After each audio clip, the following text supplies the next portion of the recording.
வணக்கம். இன்றைய இந்த ஆழமான உரையாடலுக்கு உங்களை வரவேற்கிறோம்.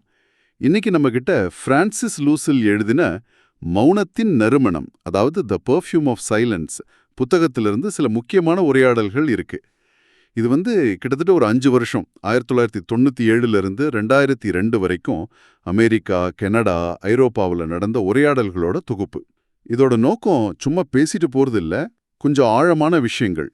உணர்வு நிலைனா என்ன, கான்ஷியஸ்னஸ், நம்மளோட உண்மையான நான் யார், தியானம்னா என்ன, அப்புறம் இந்த உணர்ச்சிகள் அதை எப்படி கையாளுறது, முக்கியமா அந்த வரவேற்பதன் சக்தி பத்தி, பவர் ஆஃப் வெல்கமிங், அதை பத்தி ரொம்ப ஆழமா பேசியிருக்காங்க.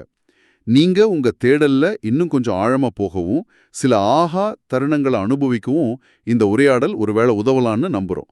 சரி, நாம இப்போ இந்த கருத்துக்களை ஒவ்வொன்னா கொஞ்சம் விரிச்சு பார்க்கலாமா? கண்டிப்பா. ம்.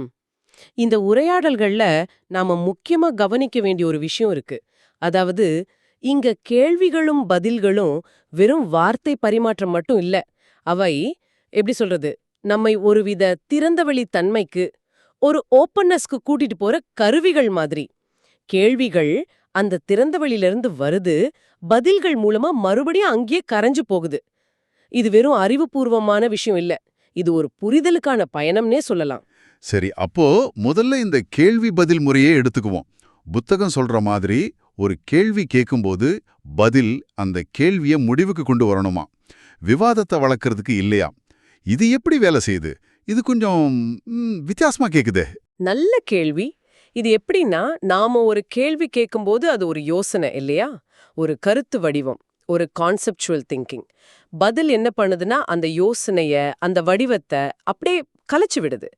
கேள்வி எங்கிருந்து கிளம்புச்சோ அந்த ஆரம்ப கட்ட அறியாமைக்கு, அந்த ஒரிஜினல் நாட் நோயிங்க்கு நம்மள திருப்பி அனுப்புது. இது ஒரு தற்காலிகமான நிலைதான் வைங்களேன். கேள்விக்கு திருப்தியான பதில் கிடைக்கும்போது அந்த திறந்த வழியில் இருந்த ஒரு சலசலப்பு அது ஒரு கணம் நிக்கும். அப்போ ஒரு சின்னதா ஒரு ஜன்னல் திறக்கிற மாதிரி நம்மளோட உண்மையான இயல்ப ஒரு கணம் பார்க்க முடியுது. அப்போ ஆசிரியர் புதுசா எதையும் கத்துக் கொடுக்கிற மாதிரி இல்லையா? ஏதோ வில்லியம் பிளேக் சொன்ன மாதிரி முடிவின்மை காலத்தின் படைப்புகளில் காதல் கொண்டுள்ளது அப்படிங்கிற மாதிரி ஒரு விளையாட்டு தானே இது. ஒளிஞ்சு பிடிச்சு விளையாடுற மாதிரி தன்னை மறைச்சிக்கிட்டு அப்புறம் வெளிப்படுத்திக்கிற ஒரு விளையாட்டுன்னு சொல்லலாமா? ஆமா, சரியா சொன்னீங்க.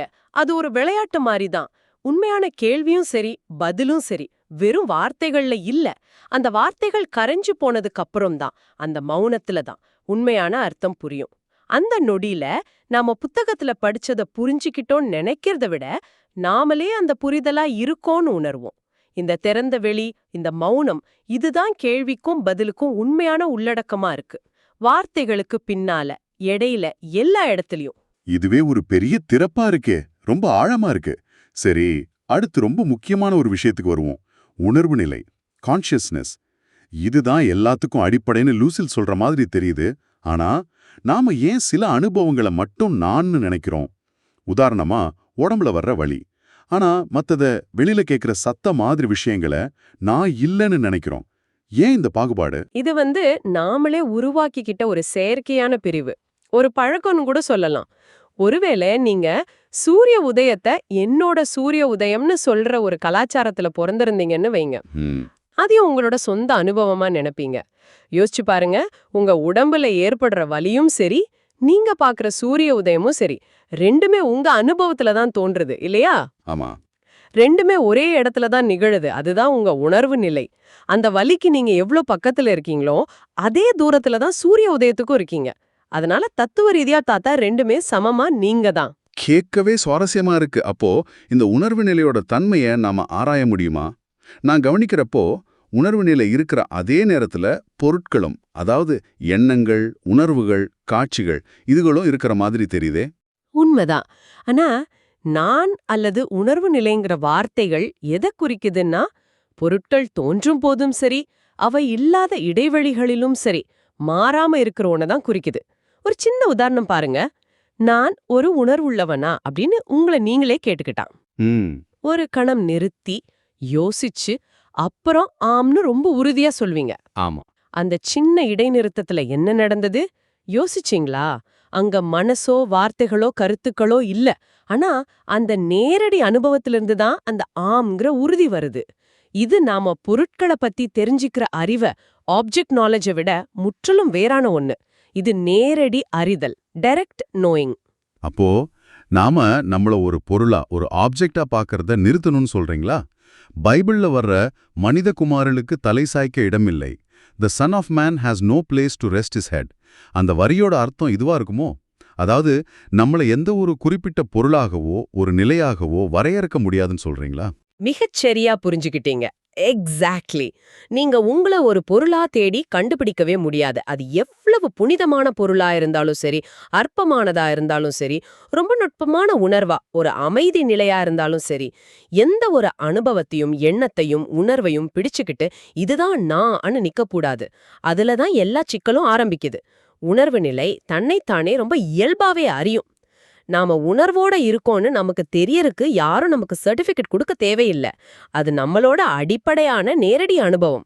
ஆனா நாம பொதுவா எப்படி நினைக்கிறோம்? உணர்வு நிலை உடம்புக்குள்ள இருக்கு, மனம் உடம்புக்குள்ள இருக்கு, உடல் இந்த உலகத்துக்குள்ள இருக்குன்னு நம்புறோம் இல்லையா? ஆனா இதுக்கு நேரடி அனுபவ ஆதாரம் இல்ல, இது வெறும் நம்பிக்கைதான்னு சொல்றீங்க. இது எப்படி? கொஞ்சம் விளக்க முடியுமா? ஆமா, இது பரவலா நம்பப்படுற ஒரு கருத்து.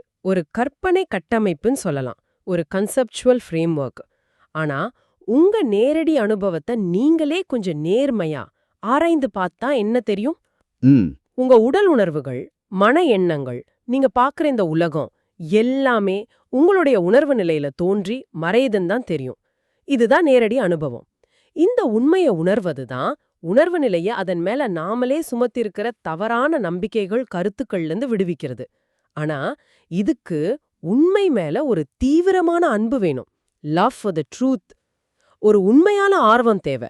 சும்மா மேம்போக்கா பார்த்தா இது பிடிபடாது. சரி, இந்த உண்மையை உணர்றதுக்கு தடையா இருக்கிறது எது? இந்த நான்கிற எண்ணம் அல்லது அந்த உணர்வு தானா? நம்மள ஒரு தனி நபரா, இந்த உடல் மன அமைப்பா அடையாளப்படுத்திக்கிறது தான் பிரச்சனையா? ஆமா, இதுதான் மைய பிரச்சனை. ரொம்ப சரியா சொன்னீங்க. எல்லாத்தையும் அமைதியா பார்த்துக்கிட்டு இருக்கிற நம்மளோட இருப்பு, அந்த விட்னஸிங் பிரசன்ஸ், அதான் அந்த உணர்வு நிலை. அத இந்த குறிப்பிட்ட உடல் மனதோட இதுதான் நான் அடையாளப்படுத்திக்கிறது தான் பிரச்சனை. ஓ. இப்படி நாம அடையாளப்படுத்திக்கிற வரைக்கும் அந்த இருப்போட உண்மையான தன்மை, அதோட முழுமையான சுதந்திரம், மகிமை வெளிப்பட முடியாது. இந்த நான்கிற எண்ணமும் நான்கிற உணர்வும் ஒரு திரை மாதிரி அதை மறைச்சிட்டு இருக்கு. அந்த திரை விலகும்போதுதான் அந்த இருப்பு ஒரு தனிப்பட்ட நபரோட சொத்து இல்ல, அது எல்லையற்றது, உலகளாவியது, யூனிவர்சல்ங்கிற உண்மை புரியும். ஓ அப்படியா? அப்போ பயம், கோபம், பொறாமை மாதிரியான எதிர்மறை உணர்ச்சிகள், நெகட்டிவ் இமோஷன்ஸ் எல்லாமே இந்த தனிப்பட்ட நான்கிற தப்பான கருத்தோட அடிப்படையில தான் உருவாகுதா? பெரும்பாலும் அப்படித்தான். ஆமா, இந்த எதிர்மறை உணர்ச்சிகள் எப்பவுமே தன்னை தனிச்சு பிரிஞ்சு நிக்கிறதா நினைச்சுக்கிற நான்கிற உணர்வை சார்ந்துதான் வருது. உண்மையான உணர்ச்சி, ட்ரூ எமோஷன் அப்படி இல்ல. உதாரணத்துக்கு பயத்தையே எடுத்துக்குவோம். அதுல 2 வகை இருக்கு. 2 வகையா? ஆமா, ஒன்னு உயிரியல் பயம், பயாலஜிக்கல் ஃபியர். திடீர்னு ஒரு பாம்பை பார்க்கும்போது வருமே அது. அது உடம்போட பாதுகாப்பு வினை, அது தேவை. இன்னொன்னு உளவியல் பயம், சைக்காலஜிக்கல் ஃபியர். எதிர்காலத்துல இப்படி ஆயிடுமோ, அப்படி ஆயிடுமோ, என் மரியாதை போயிடுமோ, என்னோட நான் பாதிக்கப்படுமோன்னு கற்பனை பண்றதால வர்ற பயம். இந்த 2வது வகை பயம்தான் அந்த தனிப்பட்ட நான்கிற கற்பனையோட ரொம்ப ஆழமா பிணைஞ்சிருக்கு. சரிதான். இந்த தனிப்பட்ட நான் தான் எல்லா பிரச்சனைகளுக்கும் மூலம்னு சொன்னீங்க. புத்தகம் சொல்ற மாதிரி நான் ஒரு பெண், நான் சந்தோஷமா இருக்கேன், நான் விரக்தியில இருக்கேன்னு இது மேல நம்ம நிறைய குணாதிசயங்களை ஏத்தி வைக்கும்போது இதுதான் எல்லா குழப்பங்களுக்கும் தாயா மாறுதுன்னு சொல்றாங்க. இது எப்படி அணுகிறது? என்ன பண்றது? இதுக்கு ஒரு நல்ல வழி இருக்கு. ஒரு பயிற்சி மாதிரி. இந்த நான்கிற எண்ணம் அல்லது உணர்வு தோன்றும்போது அது எங்க தோன்றுதுன்னு கவனிங்க. கவனிக்கணுமா? ஆமா, அது உங்களுக்குள்ள, அதாவது உங்க உணர்வு நிலையில தோன்றுது. அத ஒரு பொருளை பார்க்கற மாதிரி பாருங்க. நீங்க அத பார்க்கறவர், த விட்னஸ். அதை எந்த குறிப்பிட்ட நிலையோடவோ குணத்தோடவோ ஒட்டாம அது வெறுமனே தோன்றி இருந்து மறையறத கவனிக்க பழகுங்க. இந்த புரிதல், இந்த சாட்சி நிலை, விட்னஸிங், இது வளர வளர அந்த எண்ணங்களோட பிடி தானா குறையும். முயற்சி பண்ணி பாருங்க. இதிலிருந்து அடுத்த முக்கியமான கருத்துக்கு போலான்னு நினைக்கிறேன். அது வரவேற்பது, வெல்கமிங். இது இந்த புத்தகத்துல திரும்ப திரும்ப வருது. நாம இப்ப பேசின மாதிரி பறவைகளோட சத்தத்தையோ ரோட்ல போற வண்டிகளோட இரைச்சலையோ நாம எந்த நோக்கமும் இல்லாம, எந்த எதிர்ப்பும் இல்லாம இயல்பா கேட்கிறோம் இல்லையா? ஆமா, அதே மாதிரி நம்ம எண்ணங்களையும் உடல் உணர்வுகளையும் எப்படி வரவேற்கிறது? இது எப்படி சாத்தியம்? அருமையான கேள்வி. இதுக்கு முதல்ல அந்த பறவை சத்தத்தையோ போக்குவரத்து இரைச்சலையோ நீங்க எப்படி உண்மையா அனுபவிக்கிறீங்கன்னு கவனிங்க. அந்த சத்தம் எங்கோ 50 அடி தூரத்துல கேட்கல. அது உங்களுக்கும் அதுக்கும் இடையில எந்த தூரமும் இல்ல. உங்க அனுபவத்தோட மையத்துல இந்த இங்கே இப்போது ஹியர் அண்ட் நவ்ங்கிற வெளியில நிகழுது. ஓ, இதுதான் வெளிதான் உணர்வு நிலை. அதுக்கு எல்லை கிடையாது. அது காலத்துக்கு அப்பாற்பட்டது. அது வெறுமையா இல்ல, அது இருப்பின் தன்மை கொண்டது. பிரசன்ஸ். இப்ப பாருங்க, நம்ம எண்ணங்கள், உணர்வுகள், உடல் வலிகள் எல்லாமே இந்த வெளியில தான் தோன்றி மறையுது. மிதக்கிற மேகங்கள் மாதிரி தான். அந்த பறவை சத்தம் மாதிரி. அவையும் எந்த தடையும் இல்லாம சுதந்திரமா இருக்கட்டும். அதோட ஒட்டிக்கவும் வேணாம், அதை எதிர்க்கவும் வேணாம். இதுதான் பொருட்கள் இருக்கும்போதே நம்மளோட உண்மையான இயல்பை அனுபவிக்கிற வழி. அதுங்க பாட்டுக்கு வரட்டும், இருக்கட்டும், போகட்டும். நீங்க அந்த திறந்த வெளியா இருங்க. இது கேட்க ரொம்ப அமைதியா இருக்கு. ஆனா நடைமுறையில போதாமை, இன்அடிக்வெசி அல்லது சலிப்பு, போர்டம் மாதிரி ரொம்ப கஷ்டமான உணர்வுகள் வரும்போது என்ன பண்றது? அதையும் இப்படியே வரவேற்கணுமா? அதை அனுபவிக்கவே கஷ்டமா இருக்குமே. அது எப்படியாவது நீக்க முயற்சி செய்யக்கூடாதா? இதுதான் முக்கியமான புள்ளி. ரொம்ப நல்ல கேள்வி. அந்த உணர்வை முழுமையா வரவேற்கணும். அதை நீக்க முயற்சிக்க கூடாது. ஏன்? ஏன்னா நீக்க முயற்சி பண்றதே ஒரு விதமான எதிர்ப்பு தான். அது அந்த உணர்வை இன்னும் பலப்படுத்தும். அது வெறுமனே உடம்புல ஏற்படுற சில உணர்வுகள், சென்சேஷன்ஸ் மட்டும்தான். அது உங்களை ஒன்னும் பண்ணிடாது. அதை எதிர்த்து போராடுறதுக்கு பதிலா அது மேல ஒரு ஆர்வம் காட்டுங்க, ஒரு விஞ்ஞானி மாதிரி. அதை அழிக்க நினைக்காம, நீ நிஜமாவே எதனால ஆனவ, உன்னோட தன்மையை காட்டு பார்க்கலான்னு ஒரு வித குழந்தைத்தனமான ஆர்வத்தோட அதை அணுகுங்க. எதிர்ப்பை கைவிடும்போது தான் அதோட உண்மையான தன்மை புரியும். அது தானா கரைஞ்சிடும். அப்போ இந்த வரவேற்பதுங்கிறது நாம செய்யற ஒரு செயலா, ஒரு ஆக்ஷனா, இல்ல அது வெறுமனே எதிர்ப்பை நிறுத்துறதா? Cessation of resistance. ஆரம்பத்துல அது ஒரு செயல் மாதிரி தெரியலாம். ஆமா, ஏதோ ஒன்ன நாம கஷ்டப்பட்டு செய்யற மாதிரி தோணலாம். ஆனா போக போக நீங்களே உணர்வீங்க, இது எதிர்ப்ப நிறுத்துறதானே தவிர புதுசா எந்த செயலையும் தொடங்குறதில்லன்னு. கடைசியில பார்த்தா வரவேற்பதுங்கிறது ஒரு செயல் கூட இல்ல. அது நம்மளோட இயல்பான நிலை. பொருட்கள் தோன்றி நிலைச்சு கரையிற அந்த இயற்கையான அன்பான திறந்த வெளியா நாம இருக்கிறது தான் அது. வெறுமன ஒரு பகுதியை மட்டும் இல்ல, அந்த முழு சூழ்நிலையும், அதுல இருக்கிற நல்லது கெட்டது எல்லாத்தையும் அப்படியே ஏத்துக்கிறது. ரொம்ப ஆழமான கருத்து. இது தியானத்தோட தொடர்புடையதா இருக்குமோ? லூசில் தியானம் பத்தி என்ன சொல்றார்? ஏதோ ஒரு பொருளை தியானிக்கிறதோ, இதயத்துல தியானிக்கிறதோ இல்லன்னு சொல்றாரே. அப்போ தியானம்னா என்ன அவர் பார்வையில? அவர் சொல்ற தியானம் கொஞ்சம் வித்தியாசமானது. தியானம்னா நம்ம எண்ணங்கள், உணர்வுகள், பார்வைகள் எல்லாத்தையும் எந்த நிகழ்ச்சி நிரலும் இல்லாம, எதையும் கட்டுப்படுத்த நினைக்காம அதுங்க பாட்டுக்கு சுதந்திரமா வந்து போக விடுறது. ஒரு குழந்தை நல்லா சாப்பிட்டு குளிப்பாட்டி விட்டு தூங்கவும் முடியாத அளவுக்கு சோர்வு இல்லாம இருந்தா என்ன பண்ணும்? சும்மா இருக்கும். அதேதான், அது சும்மா இருக்கும், எந்த நோக்கமும் இல்லாம. அதுதான் தியானம். இதுல எந்த முயற்சியும் இல்ல, வெறுமனே இருத்தல், ஜஸ்ட் பீயிங். அப்போ தியானம் செய்யும்போது சரியான நிலையில பாஸ்டர்ல உட்காரணுமா? அது முக்கியமா? ஓரளவுக்கு தான் முக்கியம். எதுக்குன்னா, நம்ம உடம்பு முடிஞ்ச வரைக்கும் இயல்பா, தடையின்றி தியானத்துக்கு இடையூறா இல்லாம இருக்கணும். அவ்வளவுதான். உட்காரும்போது ரொம்ப வலி இருந்தா அதை தவிர்க்கணும். ஏன்னா நிகழ்காலத்துல வலிய அனுபவிச்சுக்கிட்டு எதிர்காலத்துல ஏதோ கற்பனையான அமைதியை தேடுறது, அது நேரடி பாதைக்கு எதிரானதுன்னு லூசில் சொல்றாரு. இப்போ இருக்கிற அமைதிய, மகிழ்ச்சிய தள்ளி போடக்கூடாது. தியானம் செய்யும் பொழுது மனம் ஒரே விஷயத்துல லயிச்சு நின்னுடுறதுக்கு, ஃபிக்சேஷன் ஆவறதுக்கு வாய்ப்பு இருக்கா? உதாரணமா அந்த அமைதியே பிடிச்சுக்கிட்டு இருக்கிறது. நிச்சயம் வாய்ப்பு இருக்கு, ரொம்ப இருக்கு. எண்ணங்கள்ல நிலைச்சு நிக்கலாம், வெளியுலகத்தோட சத்தங்கள்ல நிலைக்கலாம், இல்லைனா உடல் உணர்வுகள்ல கூட மனம் லயிச்சு நின்னுடலாம். குறிப்பா உடல் உணர்வுல ஒருவித அமைதி மாறி தோற்றமளிக்கிற நிலையில மனம் நிலைக்கிறது ரொம்ப நுட்பமானது. கண்டுபிடிக்கிறது கஷ்டம். ஆனா அதுவும் ஒரு பொருள்ல நிக்கிறது தானே?